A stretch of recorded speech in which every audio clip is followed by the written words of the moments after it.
Sans aucun doute, chaque vendredi soir tente de régler vos problèmes. Vous pouvez nous joindre si vous avez un problème de logement, quel qu'il soit, dans des rapports locataires-propriétaires, construction, achat, vente d'immobilier.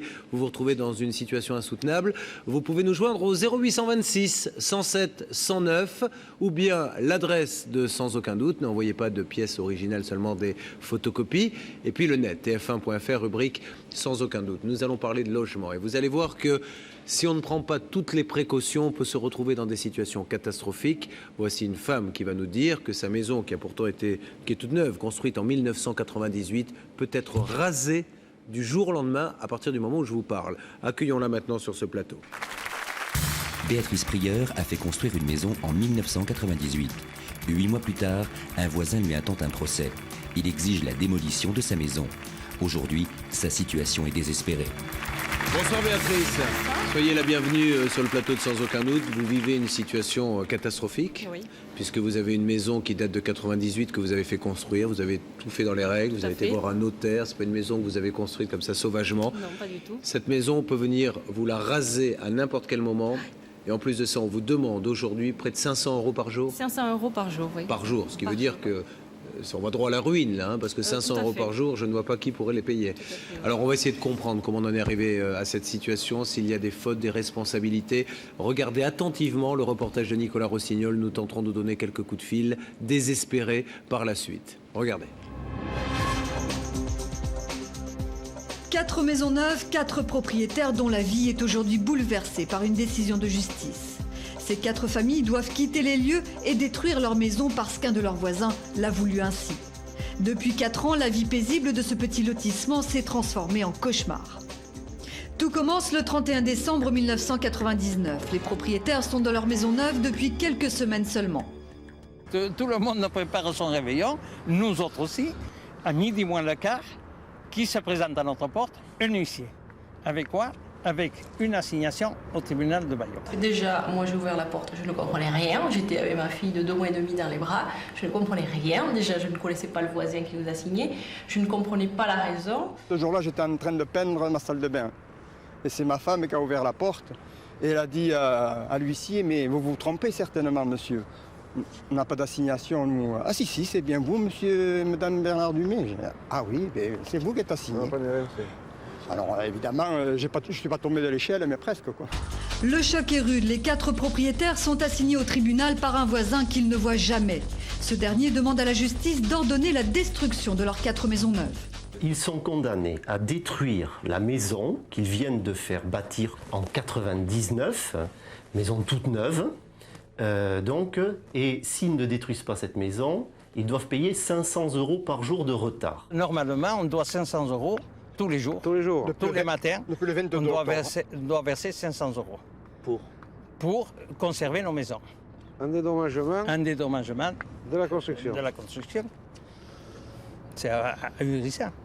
On se demande comment on pourra faire. C'est sûr que s'ils nous demandent les 500 € par jour depuis le 23 octobre que on a cette astreinte qui court, on est très très mal. Ça fait quand même 100 000 francs par mois. 500 € par jour, ça fait 100 000 francs par mois. 100 000 francs, 15 000 € par mois à donner à un voisin qu'ils ne connaissent même pas. Ce voisin, qui est à l'origine de leurs ennuis, nous l'appellerons Monsieur D. Il est installé dans le lotissement depuis plus de 30 ans. Pour attaquer au tribunal ces 4 familles, il met en avant un document signé en 1972. Ce document stipule qu'aucune nouvelle maison ne pourra plus être construite dans ce lotissement.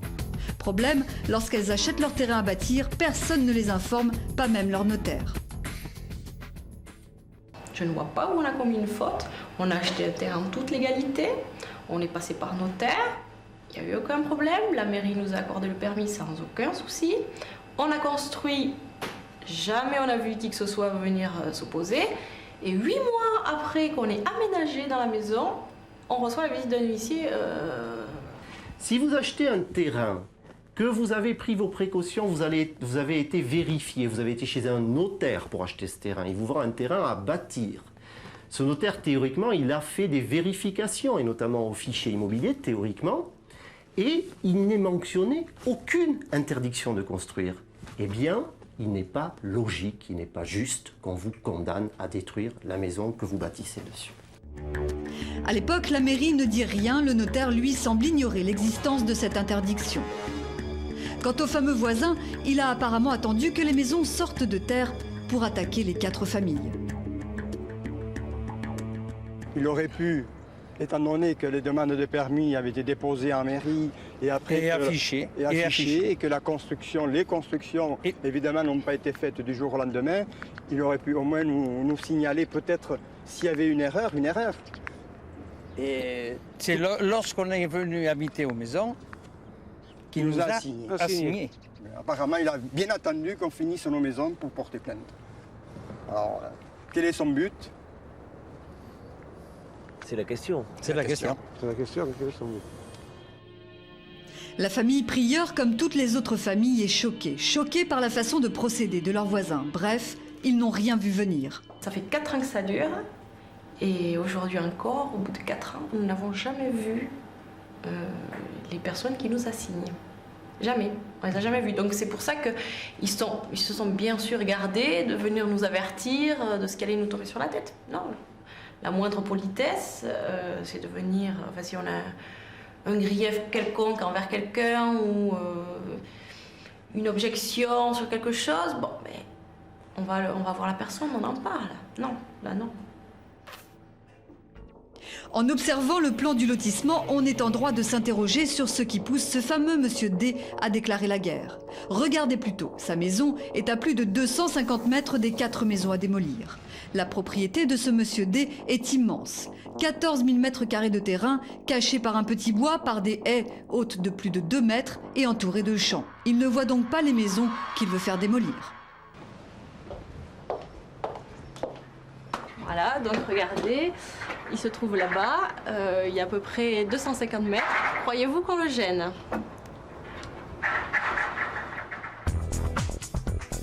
Pas de vis-à-vis, pas de nuisances sonores ni visuelles, pas de problème relationnel, ces gens-là ne se côtoient jamais. Alors comment expliquer cette volonté de faire démolir des maisons? Les familles ont gagné en première instance mais perdu en appel. Aujourd'hui, elles se pourvoient en cassation. Pour la première fois en 4 ans, Béatrice Prieur décide devant notre caméra de contacter ce monsieur D pour tenter de comprendre. Allô, oui? Oui, bonjour, monsieur D.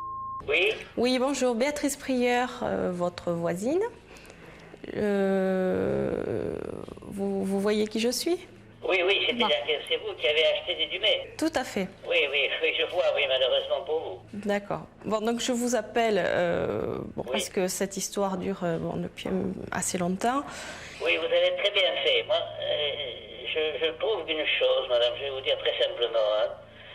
La seule façon que vous ayez, c'est d'attaquer, de faire intervenir l'assurance des notaires, qui va vous régler tout ce qu'il y a. Et madame, je suis disposé, bien entendu, à arranger les choses et à ne pas faire démolir la maison si on va arriver à un accord. Mais pour ça, il faut faire intervenir l'assurance des notaires. Moi, c'est pas difficile, je vous promets que je ne veux embêter personne. Et pourtant, c'est raté. Dans son discours, il affirme que les maisons ne le gênent pas, il veut juste être indemnisé. Pour cela, il suggère aux propriétaires de porter plainte contre leur notaire qui ne les a pas prévenus lors de l'achat du terrain. Ainsi, s'il y a faute, l'assurance du notaire paiera. Vu tout ce qui nous inflige, ça fait des mois et des mois qu'on bataille, on se prend, avoir des visites d'huissier, c'est vraiment pas agréable. On en est à 4 depuis le début de cette affaire. Et aujourd'hui, il est en train de me dire que ce sont les autres, mais lui, non, c'est un pauvre innocent, une pauvre victime, voilà. Pourquoi en est-on arrivé là et surtout qui est ce monsieur D? Très rapidement, nous apprenons qu'il est retraité, plus exactement notaire à la retraite. Il est donc bien informé. De plus, pendant 30 ans, il a travaillé dans la même rue que le notaire de nos 4 propriétaires. Il y a une erreur de notre notaire, soit, mais bon, on n'est pas là pour l'assassiner, il a fait une erreur. Mais ce qui est grave, c'est que c'est un autre notaire qui habite sur la même rue, qui saute sur l'erreur de son confrère, et qui profite de cette erreur pour s'engouffrer. Il a trouvé une faille, il s'y engouffre et il trouve un bon moyen de récupérer de l'argent, c'est tout. Est-ce qu'il se soucie de mettre la vie de famille comme ça en danger? Non, ça n'a pas l'air de le soucier. Tout ça pour récolter de l'argent, je trouve ça révoltant. Tous les propriétaires sont en colère. Les frères Dumay, Guy et Bernard vont profiter de notre présence pour aller rencontrer ce fameux voisin et essayer de le ramener à la raison. Écoutez bien, la conversation enregistrée en caméra cachée ne manque pas d'intérêt. Dans un instant, la suite de ce reportage. Les familles vont-elles trouver une solution? Vous allez découvrir les réelles motivations du voisin. Je pourrais vous dire, moi non, je veux la démolition et je ne discute pas. Je ne dis pas ça. Je vous dis, mettez en cause l'assurance des notaires et c'est terminé. En plateau, Julien Courbet et son équipe vont tout tenter pour trouver une solution. Combien voulez-vous, monsieur? La suite, dans un instant.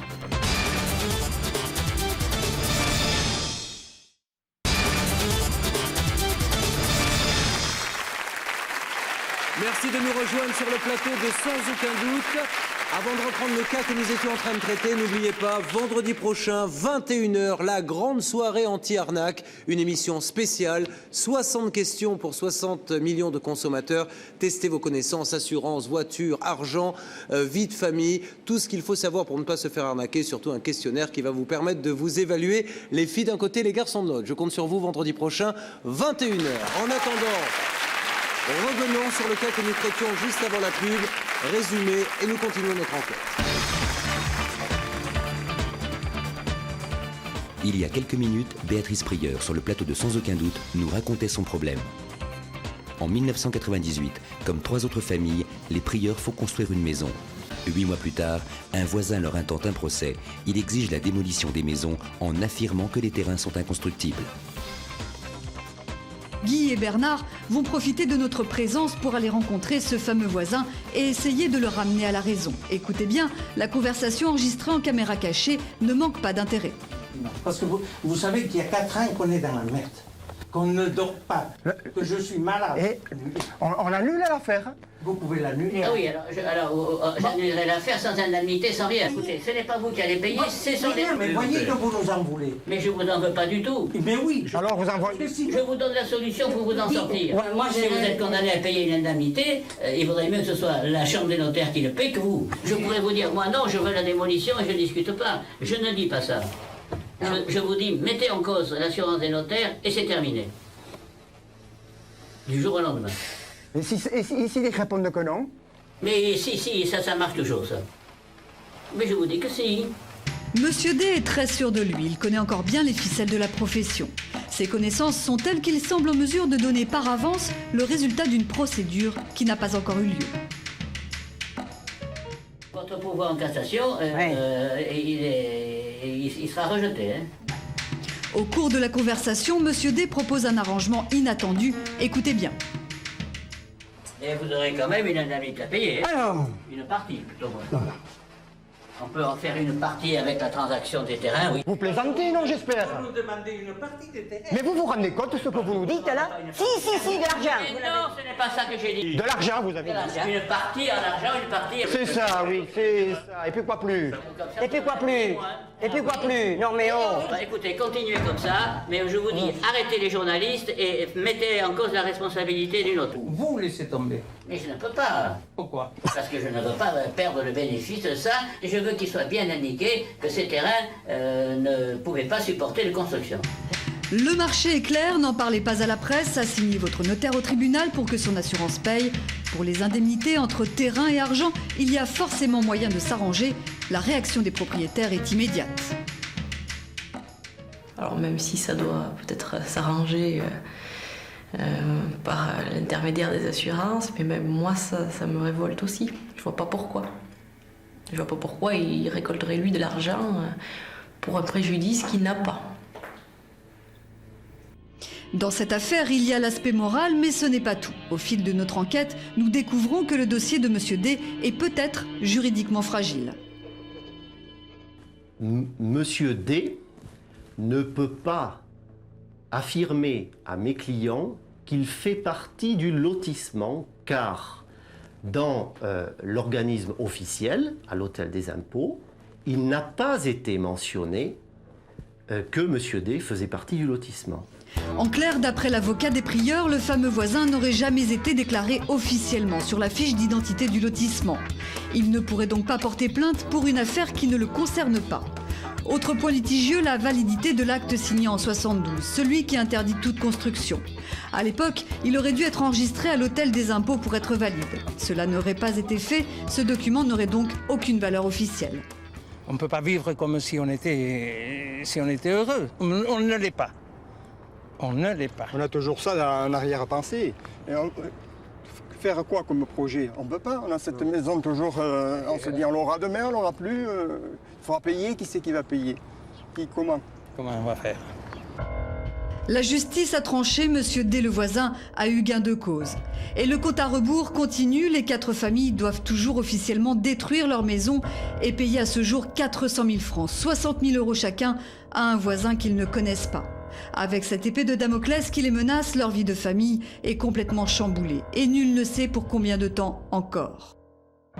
Le reportage est signé Nicolas Rossignol. Alors, vous avez entendu des choses quand même assez dramatiques pour un notaire, même s'il est à la retraite. Et j'espère que la Chambre des notaires, qui tient à ce qu'il y ait une certaine respectabilité dans ses rangs, aura connaissance de ce reportage. Puisque, en reprenant les paroles de ce monsieur, il dit qu'il ne veut pas faire détruire les maisons. En fait, ce qu'il veut, c'est de l'argent. Et alors, encore plus gros, vous l'avez entendu, on peut s'arranger, vous me donnez mon indemnité en argent, une partie, puis pour l'autre partie, donnez-moi un peu de terrain, et ça devrait rentrer dans l'ordre. Vous, je suppose qu'aujourd'hui, vous avez des enfants? Oui, 2 enfants, oui. Vous devez vivre dans la crainte de voir arriver un bulldozer à n'importe quel moment. Oui, déjà la visite d'un huissier qui viendrait nous réclamer les indemnités. Déjà, puisque depuis le 23 octobre, on a quand même 500 € par jour à payer. Ça y est, vous ne pouvez déjà plus. Si on vous réclamez tout, c'est déjà fini. C'est sûr. Je ne comprends pas qui est ce voisin en question, ni où il habite, ni ce qu'il veut. Parce qu'en plus, on me parle d'un cahier des charges, le cahier des charges n'a jamais été mentionné dans notre contrat de vente. Permettez-moi d'ouvrir une parenthèse. Ce cahier des charges d'un lotissement, il doit être déposé quelque part ou ça se fait entre propriétaires comme ça sur un coin de table? Il y a 2 choses différentes. Quand on achète un immeuble, il doit figurer en annexe dans l'acte d'achat ou alors être publié aux hypothèques. Et on indique dans votre acte d'achat qu'il y a un règlement de lotissement qui est publié aux hypothèques ou donc n'importe qui peut aller le voir. Sinon, c'est inopposable. On ne peut pas deviner les règles. Il faut bien voir aussi que le notaire de madame donc, ne pouvait pas le connaître non plus. Non. Puisqu'il n'a... Alors, c'est peut-être plus nuancé que cela. Parce que si les actes ont été passés, les précédents, notamment le règlement de copropriété, dans l'étude de ce notaire, même si c'était son prédécesseur, il est censé y connaître. Il est détenteur de l'acte. Qu'est-ce que vous attendez aujourd'hui, madame, de cette émission, sans aucun doute? Moi, ce que j'attends, c'est que déjà, il arrête toute la procédure contre nous. Et puis, effectivement, bon, c'est vrai que ça me fait un petit peu enrager également que ce soit les assurances qui payent, que ça se résolve par les assurances qui payent. Nous allons maintenant essayer d'appeler votre notaire. Je demande à la régie de faire le numéro.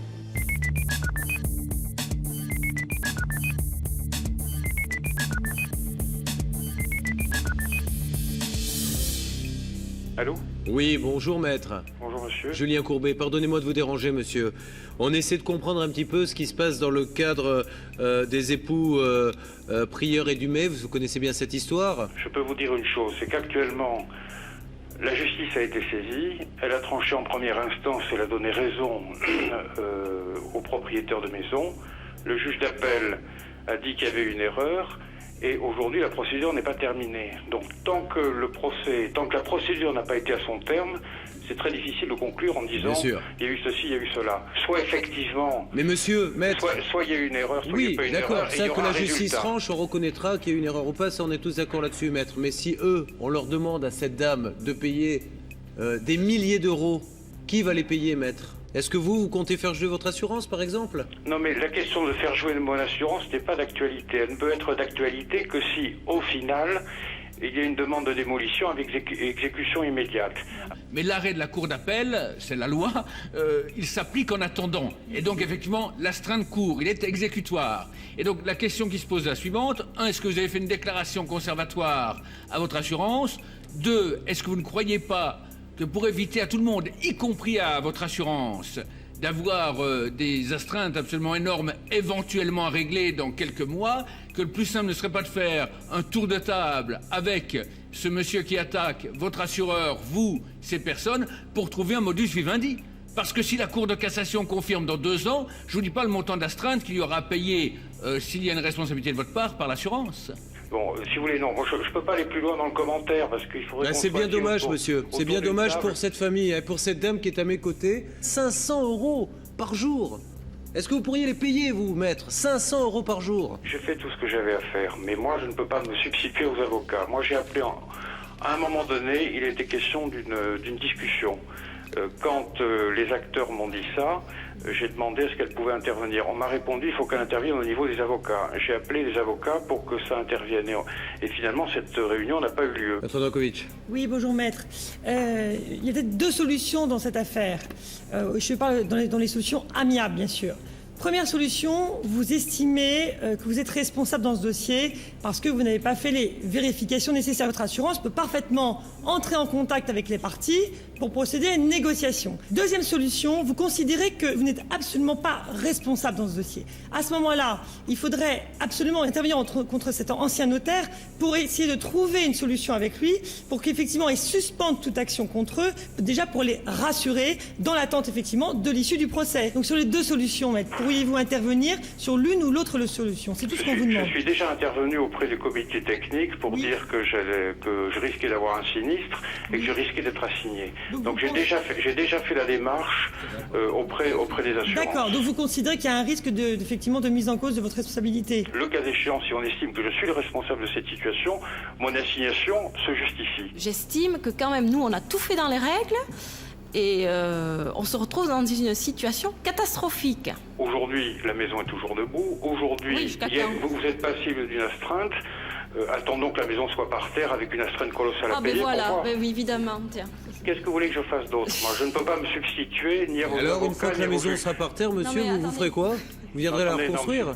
Ce qui me gêne, maître, dans la démarche, je t'amènerai là-dessus, c'est tout simplement le fait que vous soyez aussi confidentiel par rapport à votre confrère, qui est peut-être à la retraite, mais l'étude existe encore, son fils y travaille. Je pense quand même que vous avez quand même vous pouvez justement travailler sur le dossier avec votre confrère. Ça me paraît être une évidence de trouver un consensus pour des gens qui sont en difficulté, qui moralement vivent une pression terrible tous les jours avec des enfants. Je comprends pas que ça puisse laisser indifférent presque une corporation. Bon, on va rester là, maître.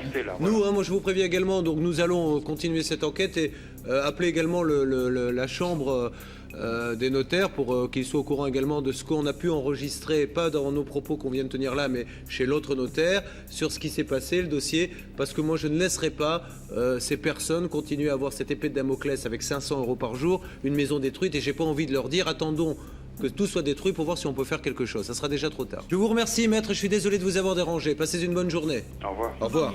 Rappelons tout de suite, sans plus tarder, le deuxième, donc le premier notaire. Alors c'est le fils en fait qui vous assigne. Lui qui est toujours... C'est le fils, c'est celui qui est en fonction. On va demander à la régie de faire le numéro.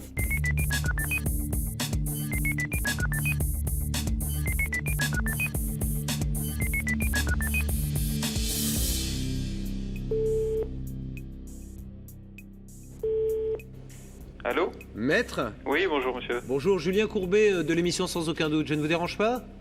Ah oui, là tout à fait. Je suis à mon bureau, je tiens pas du tout à parler de ça maintenant. D'accord, simplement pour vous dire monsieur, on voulait juste vous demander, au vu de ce dossier et du côté compliqué, si vous, puisque c'est vous qui menez ce procès, vous ne pouviez pas suspendre les astreintes le temps que la justice rende son jugement. Non, je ne peux pas répondre à votre question. Je pense que c'est une affaire complexe qui fait l'objet... Elle n'est pas complexe du tout, monsieur, on la connaît bien. Hein. Non, elle est assez difficile. C'est pour ça d'ailleurs qu'il y a eu un premier jugement, un appel, que maintenant il y a un recours en cassation. Bon, comme vous voulez, monsieur. Mais moi, je me dois de vous prévenir de ce qui va aussi... Oui, c'est possible. Maintenant, vos méthodes et votre chantage n'est pas tout à fait normal. C'est vrai. Ben, vous faites ce qui vous semble être... C'est pas vous qui l'avez fait, c'est votre père qui a fait le chantage. Votre père a dit « Je suis prêt à tout retirer, et ça c'est sur une cassette, si vous me donnez un peu d'argent et quelques morceaux de terrain ». et l'assurance du notaire paiera. Ils sont faits pour ça, je vous dirai comment faire. Si vous n'appelez pas ça du chantage, maître, on peut se donner des leçons de chantage si vous voulez. Non, mais je crois que c'est parce que vous interpréterez très mal les propos. Ah bah je vais vous faire écouter. Écoutez la bande, tenez. Qu'on diffuse la bande, allons-y. C'est parti. Écoutez. Il a raccroché. Vous interprétez mal les propos.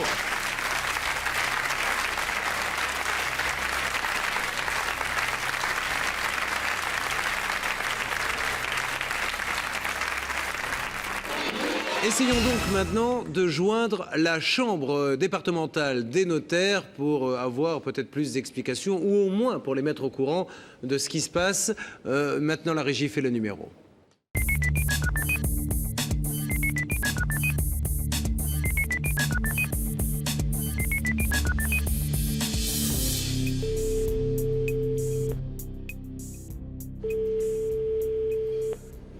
Oui, bonjour. Bonjour monsieur. Monsieur, je vous appelle car dans le cadre de notre émission Sans aucun doute, nous nous trouvons face à un petit problème. En quelques phrases, Julien Courbet expose le problème de la famille. Si jamais il y a une faute du notaire qui a fait la vente au départ, ce qui n'est pas du tout prouvé. Mais alors comment ça se fait qu'on en est arrivé là alors ? Si jamais il y a une faute établie par ce notaire et que les clients de ce notaire, les personnes que vous avez en face de vous, que vous connaissez, donc ont à payer quelque chose, eh bien il est évident qu'ils seront remboursés. Ça ne doit rien leur coûter. D'accord. Hein, s'il y a une faute du notariat, ça ne doit rien leur coûter. Monsieur, j'ai une requête à vous demander. Est-ce que vous accepteriez, parce qu'elles sont complètement désemparées, de recevoir ces 4 familles à qui on demande 500 € d'astreinte par jour? Je ne connais pas bien le dossier. Non, mais justement. C'est l'occasion pour vous de le connaître parfaitement. C'est vrai que vous êtes en votre qualité, vous représentez la Chambre des notaires, donc c'est très important par rapport à ce notaire. Donc même s'il vous donne à vous sa parole de ne pas poursuivre, je crois et je suis persuadé que toutes ces familles seront extrêmement rassurées. Je ferai en sorte d'améliorer les choses. Merci monsieur, donc je me permets de leur donner votre numéro? Oui, tout à fait, ils peuvent. Merci, vous êtes très sympa monsieur, je vous souhaite une bonne journée. Au revoir.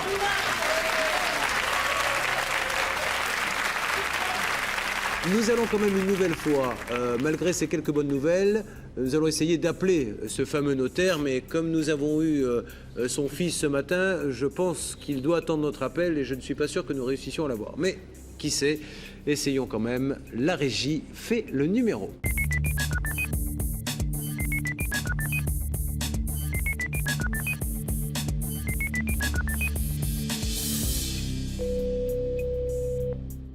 Il s'agit bien sûr du notaire voisin de madame et non de son notaire. Hein. Encore une fois, nous le redisons clairement et nettement, votre notaire pour l'instant. Allô? Oui. Qui est à l'appareil? Monsieur. Oui. Bonjour. Julien Courbet de l'émission Sans aucun doute. Pourquoi voulez-vous parler? Oui. Je vous parle, monsieur, si ça ne vous ennuie pas, de nous dire quelques mots concernant la situation assez catastrophique de vos voisins. Il y a eu une décision de justice, je m'en remets à la décision de justice et je suis tout à fait disposé à ne pas faire démolir la maison contre une compensation financière. Alors, c'est tout. Combien voulez-vous, monsieur? Mais monsieur, venez pas à discuter de ça avec vous, on le fera avec les avocats. Qu'est-ce que vous reprochez à ces maisons? Quelles sont les nuisances? C'est ça que j'essaie de comprendre. Il n'y a aucun problème, je ne veux pas la mort du prochain. Hein. Oui, quelles sont les nuisances, monsieur? Hein? Quel est votre préjudice? Qu'est-ce qui vous gêne dans ces maisons? Monsieur, ce n'est pas une question de préjudice, c'est une question de violation de stipulations contractuelles. Juste une question, parce que madame veut transiger avec vous. Monsieur, madame veut transiger avec vous. Est-ce que vous êtes intéressé par des terrains et de l'argent? Parce qu'ils sont prêts éventuellement à transiger. Écoutez, monsieur, moi, il vaut mieux arrêter, j'entends mal. Non mais là, vous entendiez bien tout à l'heure. Est-ce que vous êtes prêt à accepter des terrains? Est-ce que vous êtes prêt à accepter des terrains en échange? Ah, malheureusement, ça fait raccrocher la ligne quand on parle de ça. Bon, en tout cas, ce monsieur a au moins le mérite de dire clairement ce qu'il pense.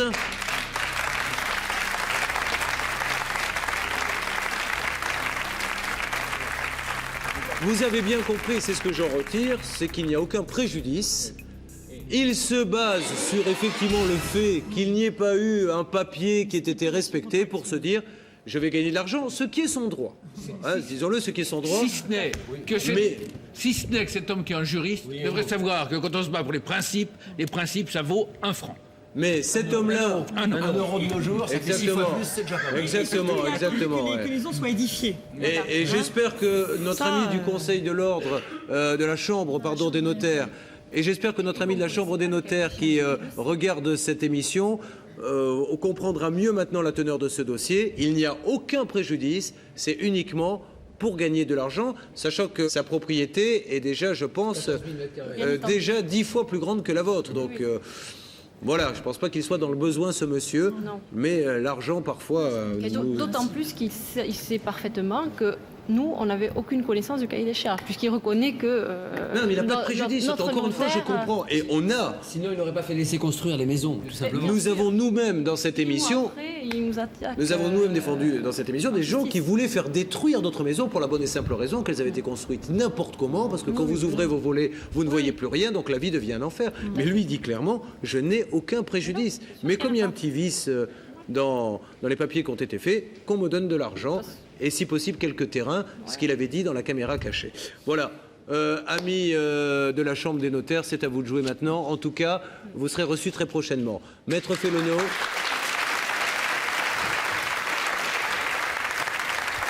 Quelques conseils. On l'a vu dans ce dossier, c'est un problème d'exécution.